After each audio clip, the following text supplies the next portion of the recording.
Just 3 weeks ago, you could get San Diego State to win it all at plus 10,000. And if they can pull it off, there are going to be some pretty happy ticket holders. But this UConn team is no joke, and they've steamrolled their way into this national title game. There wasn't a single game this tournament where they were a double-digit favorite, but they still won all 5 of these by 24, 15, 23, 28, and 13 points.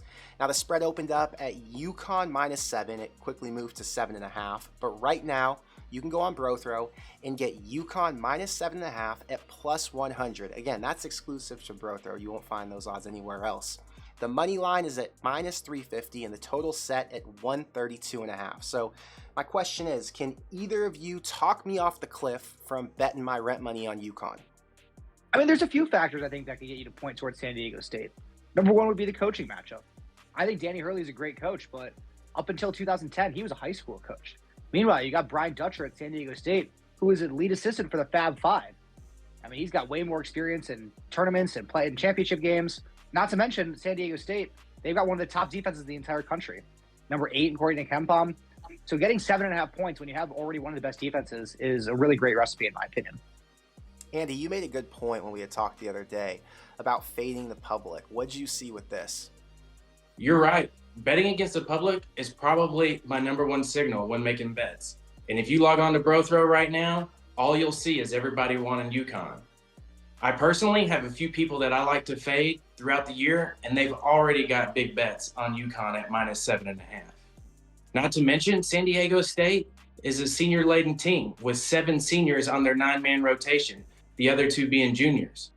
While UConn has some upperclassmen, with Sinogo being a junior, Hawkins is only a sophomore, Caravan, a freshman. San Diego State, they've been in tough matchups from the beginning of the tournament, playing Charleston close, their last 2 games, winning by 1 point. They're battle-tested this tournament, and they've hit big shots down the stretch when it mattered. UConn, having blown everybody out, hasn't really had the pressure on them in the second half.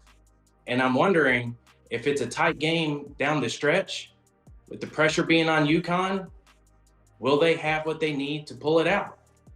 I guess the main question is going to be, can San Diego State keep it close after that first half and keep them in it? You know, Miami was able to hit every free throw that last game. They went 12 of 12.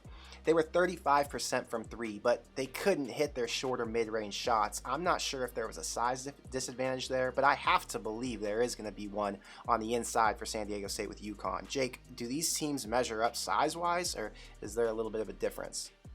You know, as we talked about in the Miami-UConn preview video, Miami had done a lot of strategic things earlier in the tournament to get bigs out on the perimeter to then fire threes to get the inside interior rebounding advantage on the offensive glass. They weren't able to do that against UConn because UConn's size was just too dominant. Sinogo and Klingon were too big and too strong, and were getting too many too many rebounds to deter Miami from really doing what they wanted to do. I think it's going to be the same thing with San Diego State. They don't really have the size to match up against UConn, and UConn's really going to be able to take advantage of that matchup. So UConn had 15 turnovers against Miami, and Miami could not score at all. UConn, like I said, is 12th in the nation against the 3, and they've got those big guys on the inside. Is that going to affect the total here? Andy, are you going the under or the over? I'm still pretty undecided on that. That number does seem a bit low. UConn fills it up. I could see them scoring at 80 points, but to your point earlier, San Diego State does have one of the best defenses in the country, and that's their whole game plan, is to make it an ugly game.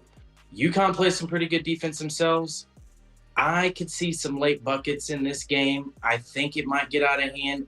I think I'm going to go with the over on this one.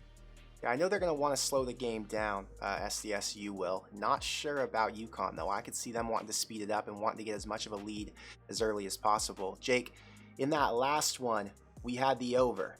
Did it hit? No, the under for that game hit, and the over for the FAU San Diego State game hit. You know, the interesting thing I think for this over-under is going to be all about UConn's three-point shooting. You know, FAU was able to get a super hot start with their three-point shooting, which allowed that game to go over. And this over-under is a very similar number to that previous Final Four game. UConn has made at least 9 threes in every single game this tournament. And FAU made 9 threes against San Diego State as well. So if UConn can hit 9 threes like they have been, I like the over in this game also. SDSU was down 14 to FAU in the second half, and their aggressive rebounding and the defense kept them in the game. I'm going to say UConn is going to be able to take advantage on offense. Although San Diego State does have a good D, I don't think it's going to be able to hold up against Sanogo and some of these other good guys who can shoot pretty much from anywhere on the court. So I'm going UConn -7.5 here. It feels like a lock, but again, the public, you just never know. I'm a public bettor today, but I am slamming the 7.5. You know, once you've listed off the amount that they've won by each game, 7.5 doesn't seem like that much. But when I first saw it, it made me think that Vegas was begging you to take San Diego State. They've been in these close matchups this whole time, and I think they might can keep it a little bit close. And if you'll notice in this last game against FAU, the referees had a big play in this game too. I mean, what's going to happen in this game as well is we haven't seen Sanogo in any foul trouble. These referees could have a big impact. With 7.5, again, it's just being so much. I think what I need to do is I'm going to fade the public. I'm going to hedge my UConn future, and I'm going to pray for a backdoor cover, half-court three-point shot. I think UConn cuts down the nets, but you guys and the public has just talked me into taking San Diego State +7.5.